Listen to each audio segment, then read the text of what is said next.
A woman stripped naked stands before a vat of deadly seals. Lightning cracks the sky, strikes the water, kills the seals. She throws herself in and baptizes herself. This wasn't some obscure footnote. This was one of the most widely read Christian texts of the ancient world. The church father Tertullian was so disturbed by it, he condemned it around 200 CE because a woman dared to baptize herself. Her name was Thecla, and she, not Paul, is the hero of this story. To understand why that moment was so radical, we need to understand the world Thecla was defying. Ancient Mediterranean society organized itself around the patriarchal household, the oikos.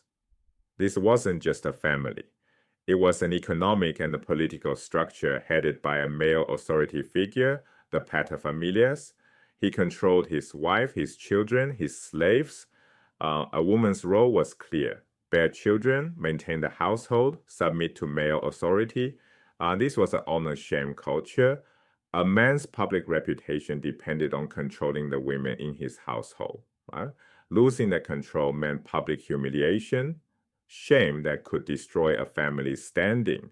Into this world comes the Acts of Paul and Thecla, not a canonical text. It never made it into the Bible, but enormously popular, especially among women, from the 2nd century onward.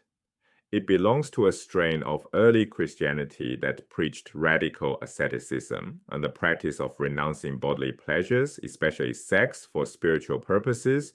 In this tradition, celibacy wasn't just piety, it was liberation. If a woman's entire social role depended on marriage and childbearing, then refusing marriage meant refusing the entire system. That's the context. And that's exactly what Thecla does. Paul arrives preaching an anti-household pro-celibacy gospel. Thecla hears him through a window and is converted, not just religiously, but existentially. She refuses her fiancé. She refuses her assigned role. Her mother is so furious she demands Thecla be burned alive, but here's what makes this text extraordinary. Paul is not the hero. He talks. Thecla acts. When Thecla begs Paul to baptize her, he refuses. When she's in danger, he hides in caves. At one point, he claims not to even know her. The text named after Paul systematically undermines him. Every time Paul fails, Thecla steps forward. Every time he retreats, she advances. The Alexander episode makes this rebellion physical. Right? So Alexander is a powerful man in Antioch. He sees Thecla and desires her. He grabs her in public. Thecla doesn't submit. She rips his cloak and knocks the crown from his head. In an honor-shame culture, this is devastating. A woman has publicly humiliated a man of status. She has done to him what the entire social system exists to prevent. She has shamed him. And the text celebrates it. Alexander's response is predictable. He drags Thecla before the governor and has her condemned to the arena. The system punishes women who defy male authority over their bodies, but the text's sympathies are entirely with Thecla. Her defiance isn't sin, it's heroism. But Thecla doesn't just defy men, right? She's surrounded by women who defy them too. And this solidarity runs deeper than you might expect. When Thecla is condemned to the arena, women in the crowd cry out against the judgment. A wealthy widow named Tryphena takes Thecla into her home and shelters her. In the arena itself, a lioness licks Thecla's feet and then fights a male lion to protect her. Female animals battle male animals on Thecla's behalf. Even the animal kingdom mirrors the gender dynamics of the story. This isn't incidental.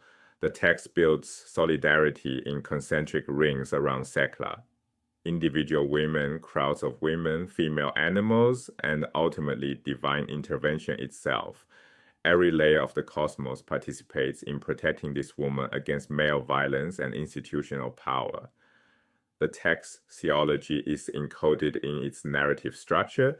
Female solidarity is cosmic, not just social. And it's in this context, abandoned by Paul, surrounded by female solidarity, that Thecla takes the most radical step of all. Return to the arena scene. Thecla faces a vat filled with killer seals. Paul is nowhere. No man will save her. No man will authorize her. A lightning bolt strikes the water and kills the seals. Thecla throws herself into the vat and declares, "This is my baptism." Self-baptism was not a recognized practice. Baptism was a sacramental act controlled by authorized male leaders. Thecla claims sacramental authority that no man would grant her. This is the theological climax of the entire text. She doesn't wait for permission, she acts. After surviving the arena, Thecla transforms completely. She cuts her hair, she dresses as a man. Tryphena, the widow who sheltered her, leaves her an inheritance, woman-to-woman wealth transfer, bypassing male control entirely. Thecla supports herself and her mother. She becomes an independent apostle, teaching and converting on her own authority. She doesn't return to Paul's authority. She becomes her own. Track the full arc.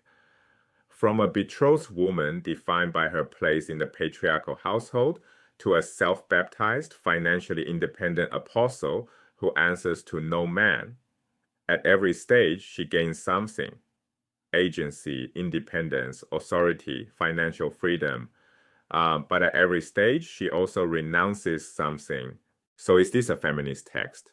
The answer is genuinely complicated. The case for Thecla is elevated above Paul.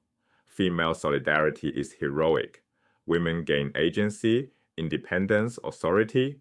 Self-baptism is a radical claim to sacramental equality. The case against freedom comes only through renouncing sexuality. Thecla must dress as a man to be an apostle. Liberation requires abandoning embodied womanhood. Like celibacy isn't a free choice among options. It's the only escape route available. Right? The question at the center is freedom that requires self-erasure, truly liberation. The text doesn't resolve this tension.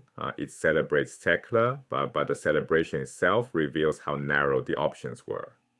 Hold both sides. The complexity is the point. Thecla's story had real consequences. Around 200 CE, Tertullian condemned the text. He objected specifically to women using it to justify baptizing themselves. He claimed to know the author was a male priest who was defrocked for writing it. Church leaders across the 2nd through 4th centuries complained about women leaving their husbands, inspired by exactly this kind of ascetic message. Yet Thecla was venerated as a saint in Eastern Christianity for centuries. The text was dangerous because it gave women a model for self-authorization. Thecla's story forces us to confront what liberation looks like when every available path to freedom comes with a cost. She couldn't be free and be a wife. She couldn't be an apostle and be a woman in the way her culture understood womanhood. The text celebrates her. But the celebration reveals the narrowness of the options available.